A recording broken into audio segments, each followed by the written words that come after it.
Now these tend to be closer to the wild blueberry. Blueberries of all kinds. Farmer Jim experimenting with blueberry varieties, learning which ones succeed organically. I've got a little variety trial here, and I can show you, we can taste. Oh, taste, I love A bunch of different it. varieties. I think taste is important, right? Yeah, taste is the thing. These are Ricas. What makes these guys special? You know, the Ricas are an early variety, and yet it's a really firm berry. Well, these were terrific.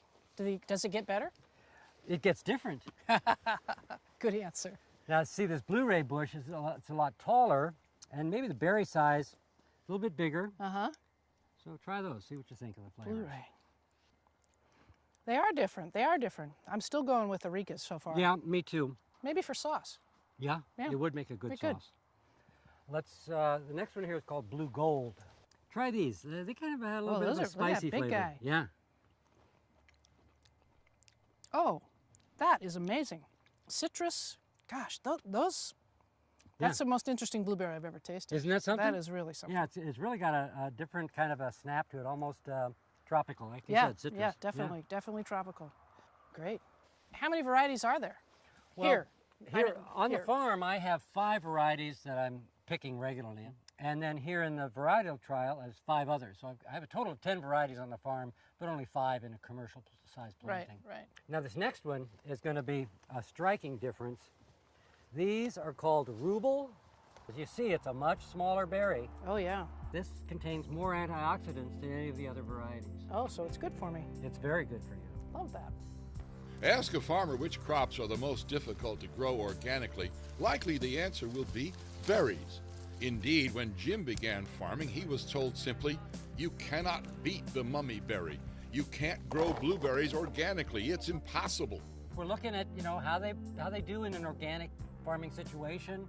Are they resistant to mummyberry? Are they susceptible to mummyberry? You gotta tell me what mummyberry Okay, I is. see some laying on the ground. Oh, now I see why mummyberry. Now you see why they call them mummyberry. Yeah, they look pretty desiccated. It's a fungal disease. In the spring, they sprout a little tiny mushroom, which throws a true spore, which mimics pollen, is taken in by the blueberry flower. If it gets out of hand, you can see it could really devastate the crop. Oh, absolutely. Really devastate the crop. So in conventional agriculture, would they use sprays for that? Yeah, they'd be using a systemic fungicide, something that would spray on once. It would enter the plant's system and be pumped to all the tissue, so it would be resistant. And in an organic system, I've tried a lot of things. I've been working on this for 17 years now, trying to figure out what's going to work.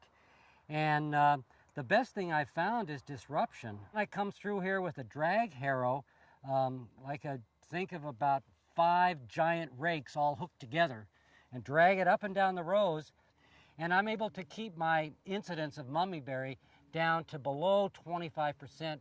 So again, more labor intensive but no chemicals, and so more labor intensive, but no chemicals, and a little bit smaller yield. But sustainable. We can do this over and over for I could decades and still have good soil. Yeah, and I could use a horse to pull it down the row if I had to, if there wasn't enough oil to fire up the tractor. There you go. Okay. There you go. I don't know how you farmers do it. I thought the kitchen was hot. Boy. Well, if you can't stand the heat, you gotta get out of the field, huh? Right? Oh. Here's a nice spot. Let's sit down in the shade. All right. This is nice. This is much better, huh? Yeah, The soil here I've been working on for the last 16 years now. And as it says in our self-guided tour, blueberries love bogs. And so I'm trying to create a bog for them. Every year I throw in a nice layer of sawdust mulch, and just before that I put in a layer of the compost that I make. And just beautiful, beautiful Oh, it's amazing. stuff.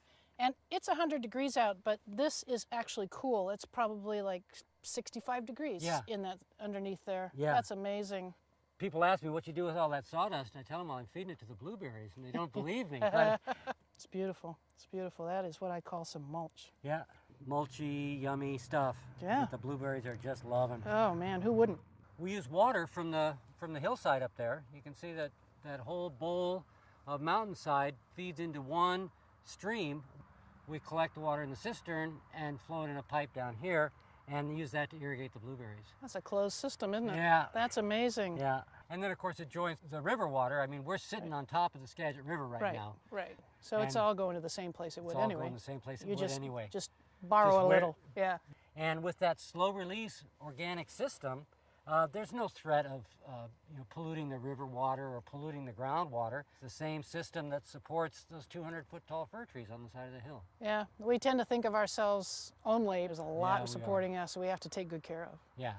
We know what the blueberries are eating, and we've tasted some. What do you think is your favorite?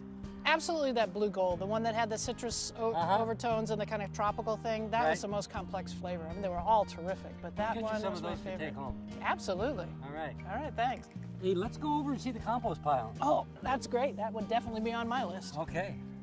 There is not a gardener or farmer who does not gaze with envy at this pile of waste. Thoroughly nourishing waste. Compost. Okay, I know you'd probably want to take me into your kitchen to show me what you're cooking up.